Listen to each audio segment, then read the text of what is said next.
Hello everyone, my name is Chanyoung Park and I'm a postdoc at UIUC. First of all, thanks for attending my talk. Today, I'll present my work on supervised differentiable multi-aspect network embedding. This is a joint work with researchers from Emory University, Yahoo Research, and POSTECH. Network is a ubiquitous data structure to model the relationships between entities, and many types of data can be represented in the form of networks. These networks include social network, biological network, chemical network, and network of neurons. Networks can be used to solve various tasks such as node classification, link prediction, and community detection. The goal of node classification is to predict the type of a given node, and the goal of link prediction, as shown in this figure, is to predict whether two nodes are linked. Then the question is, how do we solve these network-related tasks? There are many different approaches. However, in this work, we focused on network embedding-based methods, which have been shown to be the state of the art. Then what is network embedding? It is a technique to encode nodes so that similarity in the embedding space approximates similarity in the original network. The main goal is for the similar nodes in a network to have similar vector representations. So if you look at this figure, you can see that similar nodes are represented by the same colors, and they're close to each other in the original network. When you apply network embedding, you can see that the similarities are still preserved. However, is a single vector enough? Let's think about authors in academic publication network. Authors tend to belong to multiple research communities, such as data mining, database, and natural language processing. In this case, representing an author into a single vector entails information loss. Therefore, in case of multi-aspect network embedding, we should find some way to capture multi-aspects of nodes by, for example, splitting a vector into several parts, where each split corresponds to each aspect. So now that we captured multi-aspect of each node in the network, is multi-aspect enough? Let's think about our previous example of academic publication network. We already know that authors can belong to multiple research communities, but when we closely look at these communities interact with each other. For example, data mining is more related to database than it is related to computer architecture. Therefore, we should not only consider the multi-aspect of each node, but also the interactions among the aspects. So to summarize in this paper, we raise two fundamental questions regarding network embedding and provide solutions to them. The first question is whether a single vector is enough. For this question, we propose a multi-aspect network embedding framework. And for the second question of whether multi-aspect is enough, we propose an aspect regularization framework. Let's first think about our first question. Past research approached this problem based on clustering techniques. For example, given a social network, they first perform clustering to cluster users in the network. If this user is clustered into a family cluster, then he is assigned and fixed to the family aspect. This is before the actual embedding step. And given these aspect assignments, they perform the actual network embedding. However, there is a few limitations to this approach. The first limitation is that each node always has the same fixed aspect, regardless of its current context. And the second limitation is that the final network embedding quality depends on the performance of clustering, because clustering is performed before the network embedding. To solve this limitation, we propose a context-based aspect assignment scheme. So let's bring back the social network that we have seen in the previous slide. In this case, if a random walk is performed in this direction, the nodes along this path will look something like this. That is, since the current context of this user is schoolmate, we assign schoolmate as a current aspect of this user. While past research performed clustering that only considered one-hop neighbors, random walk also captures multi-hop neighbors. Therefore, this approach is more effective for determining the aspect of each node. Moreover, if the random walk went towards family direction, then family aspect will be assigned as a current aspect. So to summarize, we perform multiple random walks and assign aspects based on the current context. However, there's still a limitation to this approach. If you think about the process of assigning the aspects to each node based on the current context, there is some randomness involved, and therefore, it is not differentiable in the model training perspective. Then, how can we solve this limitation? In order to solve this limitation, we adopt a technique called Gumbel-softmax. In a nutshell, Gumbel-softmax enables such assignment process to be differentiable and makes the training end-to-end. More precisely, Gumbel-softmax is a technique to sample from categorical distribution. If you're given a k-dimensional categorical distribution whose class probability is pi1 through pi k, Gumbel-softmax approximates the sampling process from this distribution. Gumbel-max technique samples a single class that returns the highest probability by adding the Gumbel noise G to the class distribution. However, since the 1-hot and argmax operations in Gumbel-max are non-differentiable, Gumbel-softmax simply replaces it with softmax to make it differentiable. In other words, Gumbel-softmax is a continuous relaxation of discrete random variables. So going back to our problem, we use the Gumbel-softmax technique to model the user aspects that dynamically change according to the context. Precisely given the context of node VI, we use Gumbel-softmax to determine the probability of node VI being assigned to the aspect S. This figure shows how the context is generated. For example, let's say we obtained this node sequence by performing a random walk on this network. In this case, given node 1, the context nodes are those that are close to node 1. So going back to the equation looks like this.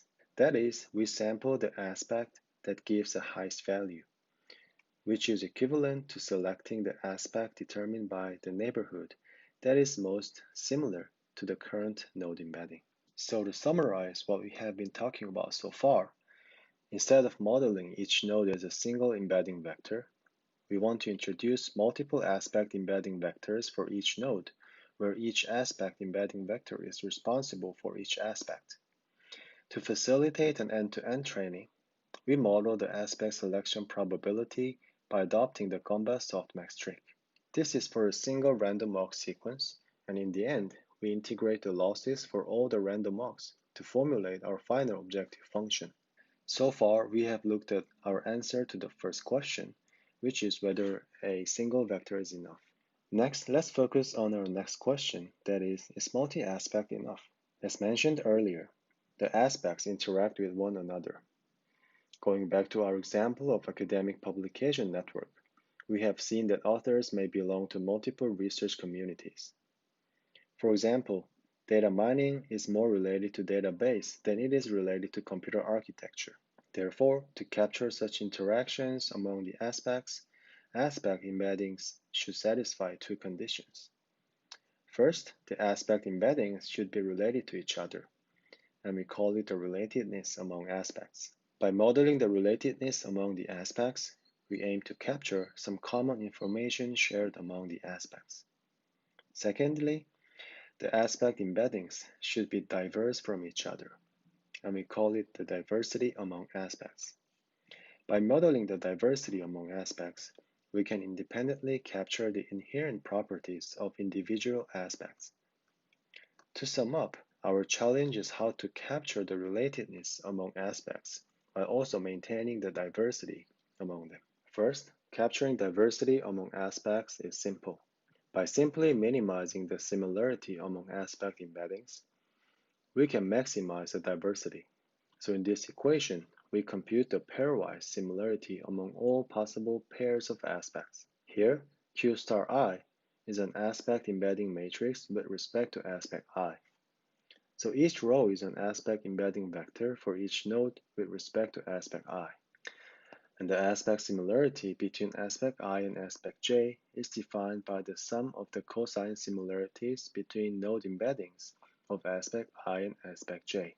And since it is cosine similarity, the value lies between -1 and 1.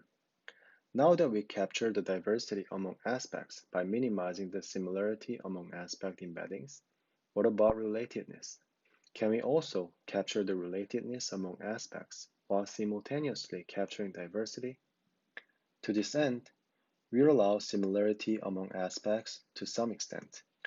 Previously, we simply maximized the diversity, but now we want to allow some similarity by introducing a binary mask Wij superscript h. The binary mask is equal to 1 if the similarity between two aspects are greater than epsilon.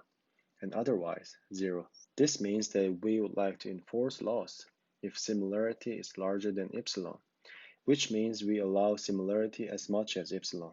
In this way, we can capture both diversity and relatedness among aspects. So this is a final objective function. We jointly optimize the objective for the multi-aspect network embedding framework, which is related to the first question we talked about, and the objective for the aspect regularization framework, which is related to the second question. This slide summarizes the overall architecture. We go through a running example to help you understand the overall flow better.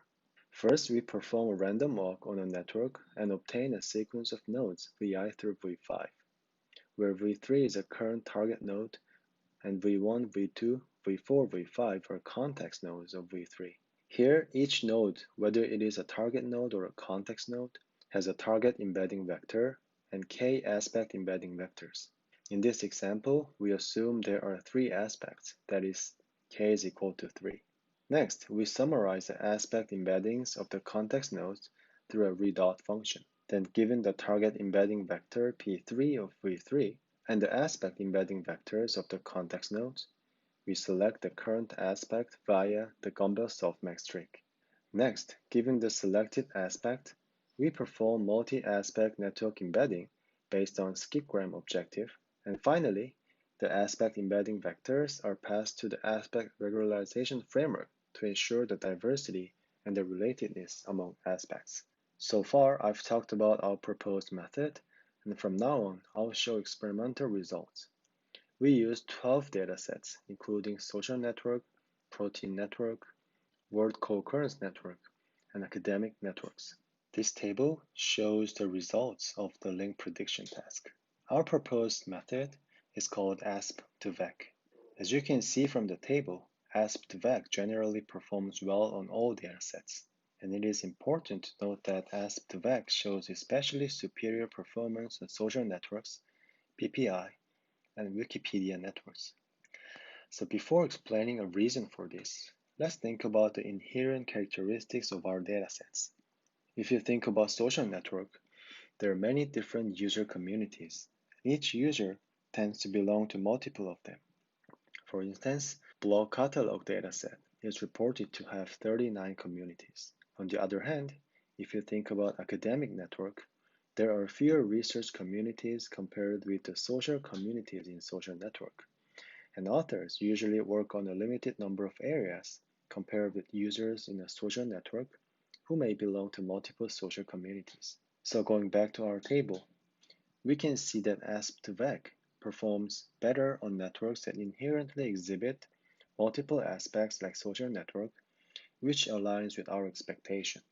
Next experiment is to show the benefit of Gumbel-softmax based aspect selection module compared with traditional softmax. We can see that Gumbel-softmax is indeed helpful. And again, we observe that the improvements are more significant for social networks than academic networks. It verifies again that aspect modeling is more effective for networks with inherently diverse aspects. Next experiment is to show the benefit of aspect regularization framework.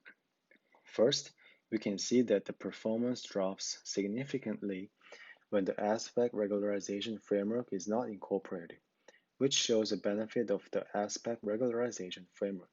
Second, we can see again that aspect regularization framework is less effective on academic networks, which have inherently less diverse aspects. Next, to show how the aspect embeddings are learned, we compute the similarity between aspect embedding vectors and visualize it. Each square means the average pairwise similarity between aspect embedding vectors for all nodes. From the visualization, we can see that aspect embeddings are trained to be highly similar to each other without the aspect regularization. This verifies the necessity of aspect regularization framework. Next, we observe that small epsilon encourages the aspect embeddings to be diverse because it only allows very small similarity among aspects. Lastly, large epsilon allows more flexibility in learning the aspect embeddings. This shows the value of epsilon should be relatively large. Finally, let's see if aspects are assigned as expected. How do you think the real data would look like? Nodes that frequently appear in random walks are popular nodes that have many connections with other nodes, and these popular nodes are likely to have diverse aspects. For example, if you think about someone who has many friends, these friends are likely to be spread over diverse areas, which makes the aspect of this person diverse. So if someone has diverse aspects, he is likely to be distributed evenly over multiple aspects, which in turn will make the variance of the aspect distribution small. We conduct an experiment to empirically verify if this is really the case.